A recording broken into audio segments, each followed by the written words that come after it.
Maraming salamat, Snow. At alam natin, itong ating mga kababayan, bagamat nakaligtas sila dito sa matinding paghagupit nitong si Yolanda, may mga dyan.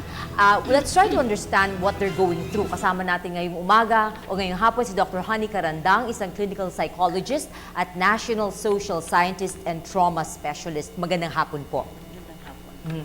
Can you explain to us, kung maaring isalarawan nyo sa atin, sa mga viewers natin, kung ano ba ngayon ang pinagdadaanan ng isang survivor ni Yolanda? Okay. Importante yan, kasi para malaman, para magkaroon ka ng way of healing, kailangan maintindihan mo kung ano nangyayari sa loob mo. Pag ang tao na trauma, may mga elemento yan na symptoms na makikita mo. No? Unang-una, ang na-trauma, magiging hyper-alert. Yung hyper, ang kanyang buong katawan nasa red alert. So parang kahit konting ganun lang, ma-startle ka na. Magugulatin na siya. Tsaka matatakutin. No? Kasi yung system natin, meant for emergency, naka-red alert. Kagaya na pag may sunog, nakakabuhat ka ng refrigerator. Ito, pag may ganyan, mabilis ang takbo mo. Pero, dapat yun, emergency response lang ng katawan. Dapat yun, after that, makaka-relax na yung tao. Pero kung trauma na ganyan, napakatindi, ang tao ay naka-hyper ang katawan nila. So, at saka isip nila. So, parang adrenaline nun na napakataas. Hindi bumababa. Hindi. Palagay mo, nung pumunta kami dun sa nag-mudslide na namatayan lahat, no? Malakas ang ulan. Nung binalikan namin, may meron lang maliit na konting ambon, no?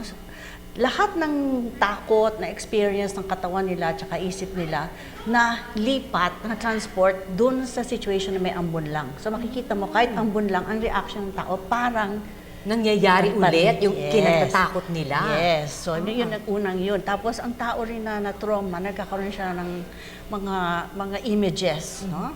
Yung mga nakita mo, mga nalunod, gano'n, pumapasok yun. Pumapasok sa isip mo na hindi mo hinihingi, hindi mo alam, parang they have their own lives. Lahat ng images na gano'n, kahit na may nakatayo ka lang, natutulog ka, magna-nightmare ka, so the mind may intrusion sa mind natin. Kumbaga parang even if hindi siya natutulog, itong mga images na ito patuloy na lumalabas sa kanyang isipan. Yes, kahit natutulog, hindi natutulog, kahit anong ginagawa mo, bigla siyang dadating, hindi mo alam kung kailan. So, parang nagbabangungot siya ng gising, gano'n. Yun, oo. Naglalakad ka lang, bigla maalala mo yung nakita mong nalulunod, gano'n. No? Pero may isa pang kailangan din i-mention sa trauma, yung parang hindi na sila parang mo walang nangyayari sa kanila kasi hindi sila nagre-react. So parang paralyzed with fear. So hindi sila talaga gumagalaw, hindi sila umiiyak, pero yun, epekto din yun, parang numbness. So, kaya yung iba parang they're dazed. Yes. No? Yung parang nakatingin pero hindi mo alam kung anong tinitignan. Oo, parang tao ka na naglalakad ka pero wala kang loob. Parang kang skeleton na naglalakad lang, gano'n. Wala kang nararamdaman. So, pati yung mga bata, apektado ganito din ang nararamdaman nila? Ang mga bata rin, usually pwedeng mas umiiyak ang mga bata dahil mas natural sa kanila yun. Pero meron din mga batang natutulala, hindi makasalita. May mga ibang batang after many days, hindi pa rin sila makasalita.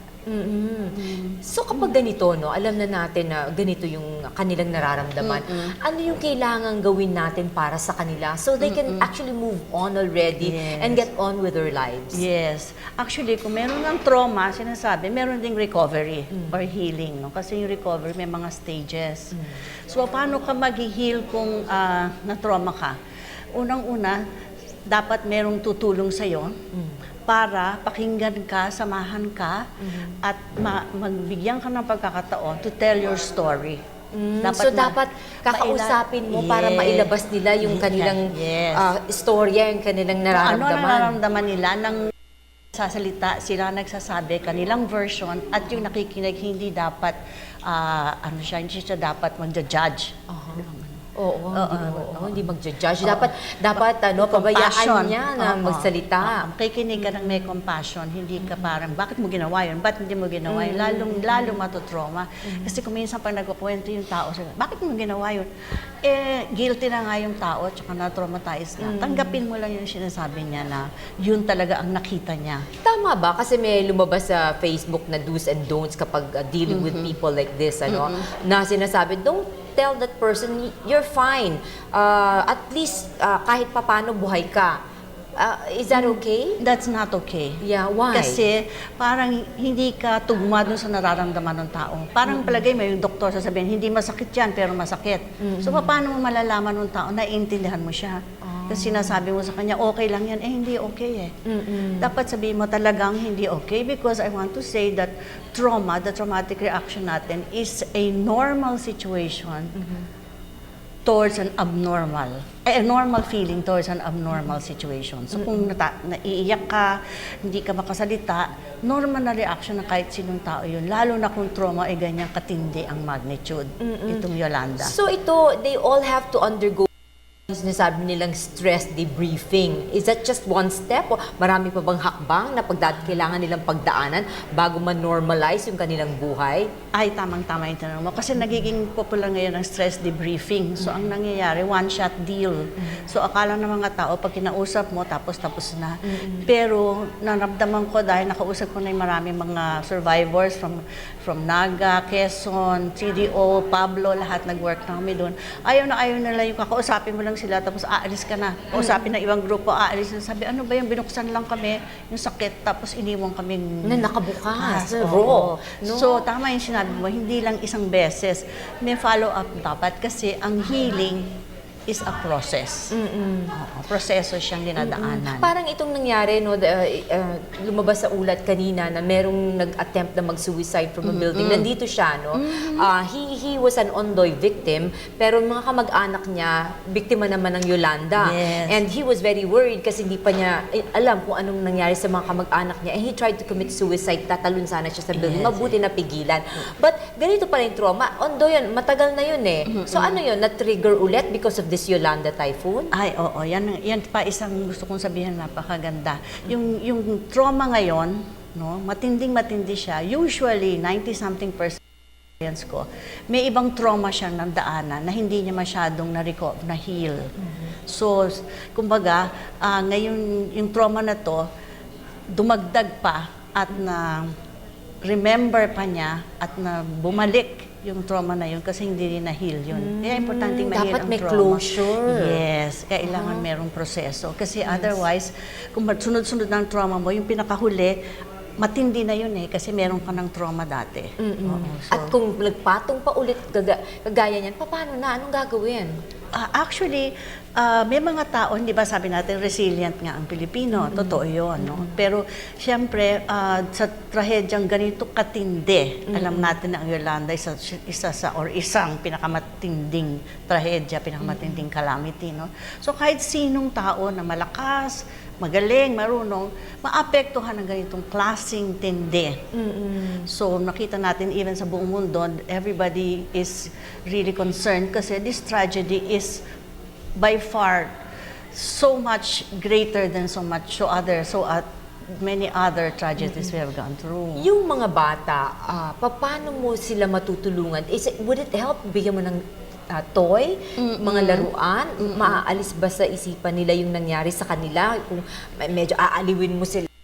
Okay, actually, yung isang experience namin sa Pablo, sa Davao, no? May isang bata, 10 years old, namatay yung parents niya, namatay yung grandparents niya, tsaka mga kapatid niya.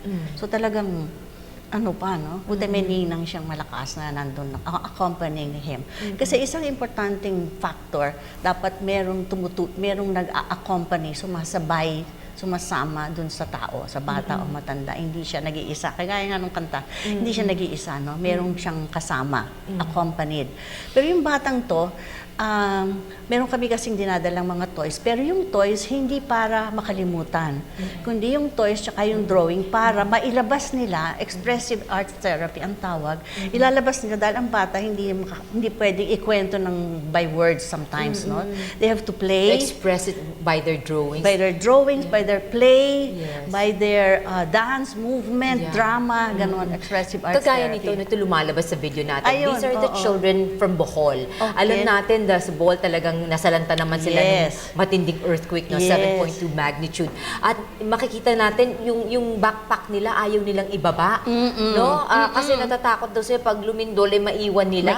So that's part of the trauma. That's part of the hyper alert ka, talagang on guard ka palagi. Yung sinabi kong unang symptom. Ganito ka kababata, there's ganun din na hyper alert. Yes, kasi kahit sino, bata, matanda, mahirap, mayaman, mabait, whatever, natutrauma tayo. Hindi lang yung survivors na nakadaan ng calamity ang natutrauma. Yung mga kasama nila na nag-survive, trauma din yun. Yung mga taong tumutulong, nagbibigay ng relief goods.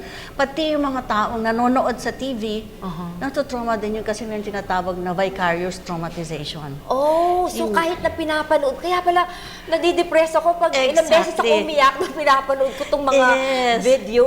Yes. So we're also affected. We are all affected. In fact, I would call this a national trauma. The whole country is actually traumatized. And so we are very glad and grateful na yung mga ibang countries are coming in to help us. Kasi sa palagay ko, kahit na gaano kadami nating gawin, kahit anong gawin natin, lahat ng pwede nating gawin natin, the magnitude of the trauma, of that calamity, the disaster is so big that parang kulang pa rin. So we really need help. A country needs help, an individual needs help, kasi hindi kaya ng system natin masyadong natatax yung human system by a tragedy that is so intense. So, gaano katagal yung proseso para, diba pag namatay ka, merong mga grief, tapos yung denial and all that. Ito, katagal bago sila maging, sabi mo lang, at least normalize na ng kahit papano. Oo nga. Actually, iba-iba siyempre, mahirap mag-generalize, no? Pero sige, bigyan mo ng mga 3 months, 6 months, pero hindi mo mabibigyan talaga ng time limit kasi ang bawat tao, iba ang way nila to deal with the trauma, iba ang way nilang process of grieving, the process of dealing with the loss, the process of waking up from the numbness of the trauma. So, matagal ng konti these yun. people who have nag-exodus sila from Tacloban and all those other areas, nagpunta sa Maynila, sa Cebu, sa mga kamag-anak nila sa Samar, ito kapag kahit nakasama na nila yung kanilang mga relatives, they still have to undergo itong I think so. Therapy. Yes, they still have to. Kasi this particular disaster is so big that anybody would be affected. So, itong mga, syempre hindi naman professional itong mga kamag-anak na kukup sa mga to, no? Ano yung maipapayo mo sa kanila at least to help itong mga relatives nila? Oo. Unang-una, nandito ako para sa iyo. Sasamahan mo. Pangalawa, pakikinggan mo sila.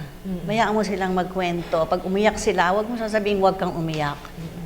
Kasi yun ang nakakapigil ng proseso eh. Huwag ka nang umiyak. Bayaan mo lang siya umiyak. Kasi ilabas mo lahat. Ilabas mo kasi ang iyak nakakatulong sa paglabas ng na masakit sa loob ng dibdib, no? Na hindi na iiwan doon. So importante ring makinig ka, wag mong pigilin yung makiiyak ka na rin. Pwede rin. Pwede, rin. At least kasama. Kesa naman pigilin mo. Oo. Kasi parang pag iniisip ng tao na umiiyak siya, naku, masama akong, hindi ako marunong ba't ako umiiyak? Hindi, sabihin mo, talagang nakakaiyak. Yung affirm, i-validate mo yung pain. Validate it rather than negate. Kasi in our society, we are used to negating. Huwag na lang, sige, gina mo lang to para mong maalala yan. Hindi nawawala. What about those na yung ayoko nang mabuhay kasi namatay na naman lahat ng pamilya ko. Bakit ko pagugustuhin mabuhay? Wala na rin akong livelihood, wala na akong bahay, wala na akong lahat. Ayoko nang mabuhay, gusto ko sumama na ako sa kanila. What do you say to a person like that? Common yan. That's very common. Sasabihin talaga niya, yun talaga nararamdaman niya at that point. I think intindihin mo lang na at that point ito nararamdaman mo, talagang matindi yung sakit ng loob mo. Validate mo lang siya. Huwag tayong matakot i-validate kasi pag na-validate mo, the pain eases. Oo, alam niya. When you say validate, what do you say? What do you mean? Sasabihin mo, talagang masakit talaga yan. Isipin mo, pag may sinasabi kang gano'n, sabihin sa'yo, oh, masakit nga talaga yan. Parang ano ka, no, na... Nag-e-empathize ka, Yes. nararamdaman niya, na nararamdaman mo yung... So, oo. So, naibsa ng konti dahil nararamdaman mo. Naiintindihan ng taong yun ang nararamdaman mo. Very important. And at what point, no, ano yung senyales na dapat tignan ng isang kamag-anak o kaibigan kapag yung isang survivor kailangan ng dalhin sa isang psychologist? Ano yung mga senyales? Well, unang-una siguro hindi na siya, nakatulala na siyang matagal na. Tagal na tulala pa rin siya, hindi pa rin siya nagsasalita, hindi pa rin siya kumikilos, immobilized siya with fear and yung shock. So, pag medyo matagal na yun, siguro mga dalawang linggo na hindi pa rin, o isang linggo hindi pa rin siya gumagalaw, or hindi man lang siya nagsasalita, hindi kumakain. Yun kailangan na talaga yung tulong. Hindi na siguro kayang tulungan ng family member yon. Kailangan siguro idalhin na yun sa professional. Pag gano'n. Ito bang bigat nito, parang mas mabigat para sa isang babae, isang lalaki, o isang bata? O depende lang, no? Is it, may gender, qualification? Ang ganda ng question mo. Actually, I would say walang gano'n. Kasi depende. Ang trauma kasi, magnitude, depende una dun sa nangyari. Gaano katindi yung nangyari. Dun din sa resilience ng tao. Gaano siya kalakas. Ano pa nangyari sa kanya, history niya. Ano pa nangyari sa kanya bago ito. Kung ang dami-dami na nangyari sa kanyang sakit sa buhay, mas lalo siyang bibigay. Mas mabilis siyang bibigay. So maraming factors. It's not the gender. So yung religion will also help? I think right now, religion is really helping our people kasi parang may faith sila meron kang hope, no? In fact, I'd like to tell you the story of a little boy, 10 years old siya, na namatay yung parents niya, namatay yung siblings niya, namatay yung lola niya. Pero nung after nakasalita na siya, nag-drawing siya na matinding-matindi, tapos naglaro siya ng toys. Tapos meron siyang sinabi na talagang very touching. Sabi niya, alam mo, mama, papa, mga family ko, kahit na nandyan kayo, kung saan man kayo, alam mo nyo na mahal ko kayo at alam kong mahal din ninyo ko. Nakakaiyak. So meron din ganung stories na parang it humbles you to know that there are children, people who are that hopeful in spite of what happened to them. The faith natin is one of our strong factors sa resilience ng Pilipino.